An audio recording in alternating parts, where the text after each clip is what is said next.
Hi everyone, today we're going to talk about something that everyone has been asking us for the last weeks after our viral video of TikTok of the dogs staying inside while we open the garage door or any of the doors. So what I like to emphasize and I love to talk about before going into disobedience type of situations, I always like to say about the importance and fundamental aspect of developing a good basis of communication with your dog before expecting them to understand and learn the commands or, to respond to the things that you're asking them.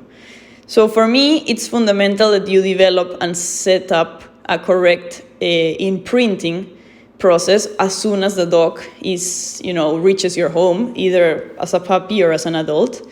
And I've talked about the process of imprinting on our first video. And I think it's a fundamental aspect to enable the dog to see you as his trustworthy element in case of any situation or, unconfidence or doubt that he can have. So you are seen as his trustworthy connection towards any doubt that he may have. When you do a good imprinting and furthermore then develop a correct, basis of understanding of vocal commands, of body language, of learning everything about your dog, of how he acts, how he responds. When you have a good basis of that, communication and further disposition to learn commands is made much easier. So it's always a point that I like to, emphasize whenever I talk about anything that I do with my pack. So now moving on into what we do to learn or to do this of opening the door. I like to emphasize two commands that you need to learn, and the two basic commands, the sit and the stay. How to teach these commands, I talked about them on our trick video posted on YouTube, a couple of weeks ago. And when you have mastered these commands, I like to do a couple of steps before being able to trust them. For example, I still don't trust Aria as much. In these type of situations, I still have to learn a lot from her and still need to work on our connection and communication. So the first thing I do is I use the commands that they know of the sit and the stay and position the dog on a calm, balanced energy before starting. So you ask them to sit, you ask them to stay, and you calmly move towards the door. When you approach the door, what I do first is use myself as a barrier and to set a invisible limit on the floor about the place where the dog can approach or go. So you kind of open the door slowly and see the reaction of the dog. If he or she wants to move and approach the door or starts to get excited, you have to repeat process from step one. What does that mean? You close the door, you take the dog to the place where you began, make them sit, make them stay again, go again to the door, and repeat the process.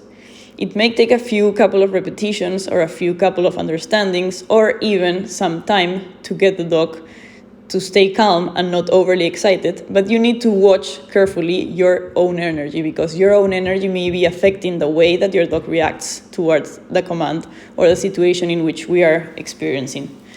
So after you master this first part, either by repetition or by first time, response, then what I do is I place myself next to the door instead of in front of the door with the dogs on my side, and I repeat the situation. You make them sit, you make them stay, you approach the door, you open the door and see the reaction. You can say, hey, no, hey, I'm asking you to stay. So they kind of understand that you are wanting them to respond to what is being said. If I don't have a good basis of a good imprinting or a good first base with a dog, he won't understand my hey or my command of correction. So it's fundamental for them to have this previous base of work. For this process, it's the same as the first one. You just put yourself on the side and you start to, progress on the situation till you reach the response of the dog that you are desiring. The key here is to always have patience and, for example, sit them down, make them stay, go to the door. If they get excited, you repeat, you get them back to their starting position, make them sit, make them stay, and then go again towards the door. It will take some time, but it's a process that I like to follow. And after you master this second part, is that I go behind them and tell them to sit, to stay, and I open the door and let them stay. After I have mastered this, again, under repetition, is that you go and work towards that last step. It can take some time, as I say, but the main part here is to be sure that your dogs understand that commands and that you have a correct communication. So then it's just a matter of, doing what you trust most. You can do it with the leash, without the leash, but it's mainly a slow process where you can take it step by step till you find that your dog responds to it. But the 2 commands needed are basic, so it's kind of an easy thing to do. Just be careful for your good, calm energy and make sure to have that correct basis of understanding of those 2 basic commands and a good base of communication with your dog. Thank you, and I see you next week with our next video.